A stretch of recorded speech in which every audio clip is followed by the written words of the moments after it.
I was working with the BioShield biodefense program directly after 9/11. They contacted me because I wrote an article that was a one-page analysis of all the research on the antiviral properties of mushrooms in scientific literature. I wrote this article, I published it in a peer-reviewed journal. Bioterrorism became the front and center of concern of the U.S. Defense Department. A group of virologists saw my article, and they got funded by Dick Cheney and George Bush, and I have I want to say thank you, ironically, to those two, because they funded the BioShield. It's called Project Biodefense, and they funded it with several $1 billion. And they contacted me because I knew I had this large library of about 700 strains of mushrooms in our culture library. We have a company of 78 great employees, and we had this large library. So they said, we want to test your library based on this article that you've written showing there are antiviral properties in some mushrooms. You have a lot of them. Let's test your library to see if you have antiviral properties. So great. So I started making extracts of mushrooms, the fruit bodies, the mycelium, the little filamentous fuzzy stuff that gives rise to mushrooms. And I sent off 100 extracts at a time, all coded with alphanumeric codes. So the government didn't know what I was sending them. So I get the first reports come back, and I'm flipping through them. No activity against pox viruses, because by far the concern was smallpox. The biggest, we have no immunological defense against it. After 1974, they stopped immunizing. Do you have a smallpox vaccination on your arm? Yeah. So you're probably one of the last ones that were getting it. So I'm going through, and I come to sample 78, and it said high activity. I went, whoa. Sample 81, high activity. Whoa, I got really excited. I looked at my notebook, what the codes were, and it was from this mushroom called a garicon that grows exclusively in the old growth forests of the Pacific Northwest.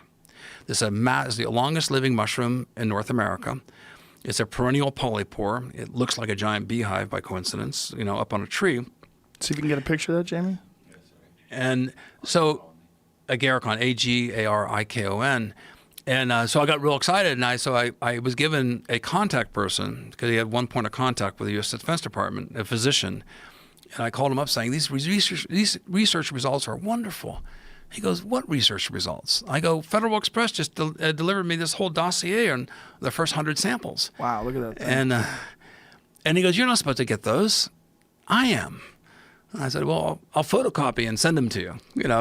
So he didn't think that was too funny. But that's the U.S. government sometimes is not very well organized. The left hand doesn't talk to the right hand. So we got these research results. That's crazy. That looks like a stick up a dude's butt. Well, this one is particularly unusual because it was attached to an upper branch. It fell through the air. Oh, wow. It hit the other branch. It teeter-tottered. And then it regrew its mycelium and it connected back into the mother mycelium inside the tree, and then it grew 2 legs. Whoa. So this was first described by Dioscorides in 65 AD as elixirium ad longum vitam, the elixir of long life. So this has been used in Greek pharmacopoeia for thousands of years. So please get back to your story. Sorry for the interruption. No, that's fine. Childish ways.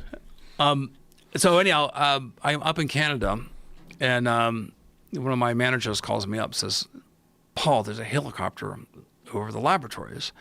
I go, no big deal. Helicopters come and go. I go, no, it's really close. And I said, how close? He goes, listen, choom, choom, choom, choom, choom, choom, choom. I go, whoa, that's really close. I go, what are the numbers in the back of the helicopter? And he goes, there are no numbers. It's a Black Hawk helicopter. And I went, oh my gosh. Now, just because this is very new in the program, because when you have an antidote to a weapon, then it can be weaponized by terrorists.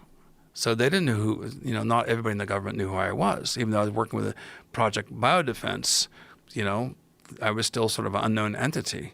And I filed a patent application on this. And so I told my manager, okay, shut down the business, give everybody cultures of this mushroom, which was a garicon. I don't want to know who has them. Shut down the business, everyone spread. So we decentralized ourselves at our target. But hold on, so let me stop you right there. So you're in Canada. I'm in Canada. Your lab is where? In the United States. Okay. In Washington State. And the helicopters are flying over your lab. What happens then? Well, they were trying they to. land? They were spooking us. They were and doing it on purpose. They were doing it on purpose. They were hovering to let you know they're there.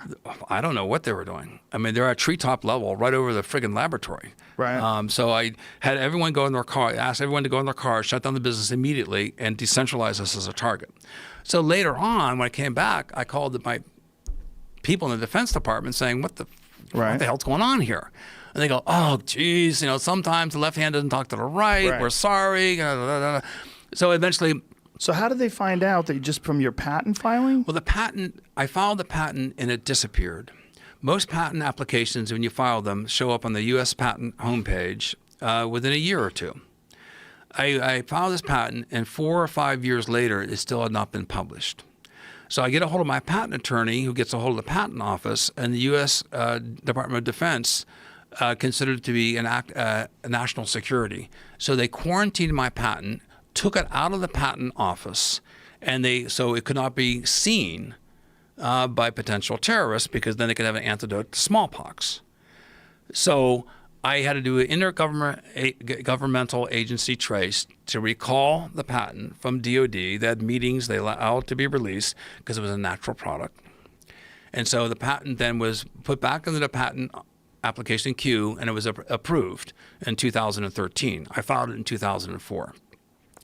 So we have now done work at the University of Mississippi School of Pharmacy. We've isolated 2 novel anti-smallpox molecules. We also have done work at the Tuberculosis Research Institute with Dr. Scott Franzblau and the University of Illinois Chicago. We've identified a new anti-tuberculosis molecule. Agarikon in Dioscorides time in Greek culture was used for treating consumption, later thought to be known as tuberculosis. We have found that extracts of this mushroom are dually active against bacteria and viruses. Most people who die from viral pneumonia actually die from bacterial pneumonia. They get a viral infection. Their immune system overamps, and as a response, lungs get flooded with liquid. Bacteria set up, and bacterial pneumonia usually kills people who actually get a flu virus. They die from bacterial pneumonia. So to find a natural product that's dually active against viruses and bacteria is medically significant. So there's a good argument for natural products, because you have a consortium of protective agents that are living in this soup of this extract that can help protect you.